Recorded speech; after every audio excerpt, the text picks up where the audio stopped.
Olá, sejam bem-vindos à Rede Previdência. Estamos começando mais um Previdência hoje em 10 minutos. Eu, Lisiane Guerin, estou toda quinta-feira aqui com vocês, trazendo as novidades do mundo previdenciário. Para quem ainda não conhece o canal, venha conhecer, se inscreva para acompanhar todos os conteúdos que são postados por aqui, ative o sininho das notificações para não perder nenhuma novidade e também deixe as suas dúvidas aqui nos comentários ou pelo nosso Instagram, Rede Previdência, ou no meu Instagram, Lisiane Guerin. Hoje eu trouxe notícias sobre o 14º salário, na verdade uma atualização sobre a tramitação desse processo sobre o 14º salário dos segurados da Previdência Social.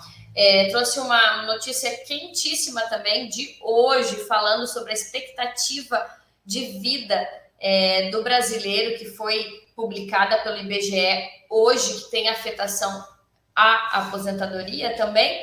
E ontem, como nós tivemos o Caiu na Rede, trazendo perguntas do público que foram respondidas ontem às 19 horas, ao vivo, mas para quem não conseguiu assistir também está aqui disponível no canal. Tem algumas, o público tem mandado bastante pergunta, tem algumas que ainda mesmo a gente fazendo esse programa mensal, a gente não consegue responder todas, então eu trouxe duas perguntas que foram direcionadas a mim, e eu vou responder então no final desse vídeo.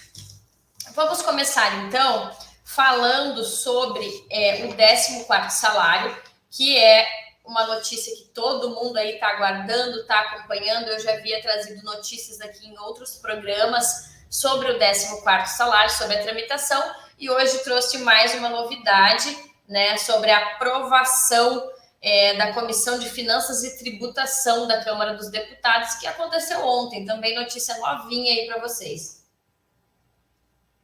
Então, a notícia é o seguinte: a Câmara aprovou, a Câmara aprova o pagamento do 14º salário dos segurados da Previdência Social. A Comissão de Finanças e Tributação da Câmara aprovou a proposta que assegura, excepcionalmente nos anos de 2020 e 2021, o pagamento em dobro do abono anual que a gente conhece como 13º salário. E é devido aos segurados independentes do INSS. Esse abono ele será limitado até 2 salários mínimos e as parcelas serão pagas nos meses de março de 2022 e março de 2023. Então, como comentei aqui, né, relacionado a 2020 e 2021, e pago em março de 2022 e março de 2023. No entanto, sempre ressalvo, estou trazendo a notícia aqui, que a comissão aprovou. Agora, a proposta ela já está em caráter conclusivo, então está quase no final, mas ainda vai ser analisada pela Comissão de Constituição e Justiça e Cidadania, e se aprovada, ela segue para o Senado. Então, só estou trazendo a atualização, ainda não é uma definição sobre o 14º salário, mas a gente vai trazendo aí, cada vez que vai mudando o status desse projeto, a gente vai trazendo as atualizações para vocês. Outra notícia que eu quero trazer hoje, inicialmente parece que não é da questão sobre previdenciária, mas tem tudo a ver, que é sobre a expectativa de vida do povo brasileiro, que cresceu nos últimos meses. Então, nessa quinta-feira, hoje, o IBGE divulgou a tábua de mortalidade. O levantamento apontou uma expectativa de vida do cidadão brasileiro de 76,8 anos, considerando o ano passado teve um aumento. E eles trazem essa informação ainda falando que tenha se considerado os óbitos por Covid-19, né, durante toda essa pandemia, a expectativa de vida oficial nos últimos 2 meses cresceu em 2 meses e 26 dias em relação a 2019, ou seja, a expectativa de vida do brasileiro aumentou um pouquinho, ainda que a gente tenha tido, infelizmente, tantas mortes durante a pandemia. Aí entra a segunda questão que eu quero colocar para vocês, tá? E o que é expectativa de vida, né? Para quem não é aí da área previdenciária, não vai entender o que a expectativa de vida tem a ver com a aposentadoria, Lisiane. Tem tudo a ver. Na verdade, até mesmo antes da reforma da Previdência, né, nós tínhamos o chamado fator previdenciário. O fator previdenciário era utilizado para cálculo da aposentadoria, para cálculo do valor da aposentadoria, e ele considerava as contribuições do segurado e a sua expectativa de vida. Ou seja, se a pessoa era muito jovem, incidia um fator previdenciário na aposentadoria, né? Porque considerava que ela ia viver muitos anos recebendo o benefício previdenciário, e aí o valor da sua aposentadoria caía, né? Que aí o INSS previa que ele ia pagar por muitos anos, então o valor da aposentadoria caía muito em alguns casos. Então, tudo a ver com a expectativa de vida. E embora a reforma da Previdência, em novembro de 2019, ela tenha acabado, em tese, com o fator previdenciário, ela ainda assegura para algumas pessoas que estavam próximas a se aposentar uma regra de transição que ainda utiliza o fator previdenciário. Então, assim, em menor escala, mas o fator previdenciário ainda existe, tendo aumentado a expectativa de vida do brasileiro, tem afetação, sim, na aposentadoria. Ou seja, né, como eu coloquei aqui, uma das regras de transição considera o fator previdenciário criado em 99, que pode variar de acordo com a idade e o tempo de contribuição do trabalhador. Isso quer dizer que quanto mais jovem a pessoa for, menor é o fator previdenciário, e essa medida contribui para a liberação de uma renda menor, que é bem como eu expliquei para vocês. Quanto mais jovem, incidindo o fator previdenciário, a tendência é que a renda da aposentadoria seja menor. E como eu coloquei, por fim, vou trazer as perguntas do público aqui, responder. Quero primeiro agradecer. Tem tem uma pessoa que sempre manda, que é o Gilvan Martins, vou responder a pergunta dele, e o senhor Nilton Moreira da Silva, que também me encaminhou uma pergunta que eu tenho o prazer de responder agora no programa. Tá bom, gente? Então, assim, vamos para a pergunta do Gilvan Martins. O Gilvan pergunta: se o empregado que trabalha por mais de 30 anos numa empresa sair dessa empresa e for para outra empresa e o salário for reduzido pela metade, implicará no valor da aposentadoria quando for se aposentar?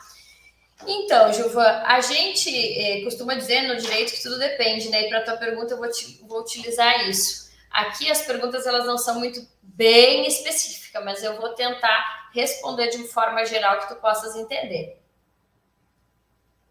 Então, assim, ele tinha 30 anos numa empresa, saiu e foi receber metade do salário que ele recebia. A primeira coisa que eu tenho para te dizer é que, em tese, sim, afeta. Por quê? Porque quando vai se fazer o cálculo do tempo do benefício, né, para se oferir a renda que ele vai receber, é utilizado o salário dele de contribuição de julho de 94 até a data da sua aposentadoria. E o que aconteceu? Antes da reforma da Previdência, o cálculo automaticamente eram retiradas as 20% menores contribuições. Automático, lá no INSS mesmo, no administrativo, sem discussão, exceto em alguns casos de erro, né? O INSS já fazia esse cálculo, já retirava as menores contribuições, ou seja, isso aumentava o valor do que ele iria receber como benefício. Depois da reforma da Previdência em novembro de 2019, essa exclusão de 20% foi retirada. Ou seja, agora a gente utiliza todos os salários de julho de 94 até a data da aposentadoria para o cálculo da aposentadoria. Com uma exceção, né? No caso de algumas pessoas que já cumpriram o requisito por benefício que desejam, preciso de tantas contribuições, já cumpri, ok, sobraram contribuições, eu tenho a possibilidade, a emenda constitucional 103 trouxe a possibilidade de indicarmos os salários que a gente quer excluir do cálculo. Então, gente, o que acontece? A gente precisa apontar, o INSS não vai mais fazer esse trabalho sozinho, tem que ser apontado. E aqui também deixo a dica importantíssima de quem quer se aposentar, fazer análise do melhor benefício, fazer um planejamento previdenciário, porque depois da reforma da Previdência, esses detalhes são importantíssimos para aumentar a renda do seu benefício. E aqui, obviamente, né, Gilvan tem que considerar que ele tinha 30 anos. Antes da reforma da Previdência, 30 anos homem, ele para tempo de contribuição, ele teria que ter 35, né? Então, depende da modalidade que ele ia se aposentar. Daqui a pouco ele era professor, ele tem algum redutor, assim, dessa idade. Teria que analisar todos esses aspectos para te responder 100%. E a próxima pergunta do senhor Nilton Moreira da Silva. Quero mandar aqui um abraço, agradecer aos que estão mandando as perguntas para a gente. E ele diz o seguinte: Lisiane, por favor, me tire uma dúvida. Uma pessoa me perguntou o seguinte: um homem tem um processo contra o INSS na justiça. Se ele vier a falecer antes do processo finalizar, como fica a situação da esposa? Senhor Nilton, aqui tem dois aspectos que também, como a gente coloca nas perguntas, são curtas e às vezes a gente não consegue esclarecer qual é a real dúvida, né? Então tem um aspecto aqui previdenciário e também vejo um aspecto de sucessão, né? De herança, né? Que no normal acontece o quê? Se existe uma ação tramitando e ainda que a pessoa tenha falecido, ela possa vir a receber alguma coisa, pode entrar para quem é dependente daquela pessoa receber os valores, né? Entra aí na sucessão. No entanto, eu vou falar mais do caráter previdenciário, que é o que me cabe aqui. E a gente está falando o seguinte: se uma pessoa estava com o processo tramitando, vamos dizer, ele estava tentando se aposentar, seja por qual regra, seja antes da reforma, aposentadoria por tempo de contribuição, seja por auxílio-doença, aliás, auxílio-doença não é aposentadoria, né? Benefício por incapacidade temporária, auxílio-doença. Benefício por incapacidade permanente, aposentadoria por invalidez, a antiga, né? Porque mudou a nomenclatura. Seja qual benefício que ele estava pleiteando no INSS, se for concedido, a esposa, filho, quem for dependente pode solicitar uma pensão por morte. Claro que desde que siga todos os outros requisitos da pensão por morte, né? Se for configurado que ele tinha.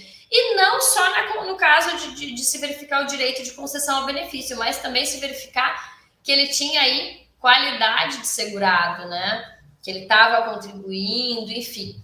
Então, se for comprovado aí que ele tinha direito a uma aposentadoria, um auxílio-doença, um benefício previdenciário, a pessoa que é dependente pode fazer o pedido junto ao INSS de pensão por morte. Bom, gente, mais uma vez agradeço a todos que estão acompanhando o programa. Não esqueça de deixar suas dúvidas, curtir, dar o seu like nesse vídeo, encaminhar para quem achar que pode interessar. Manda suas dúvidas aqui ou lá no Instagram, @LisianeGuerin. E até quinta-feira que vem.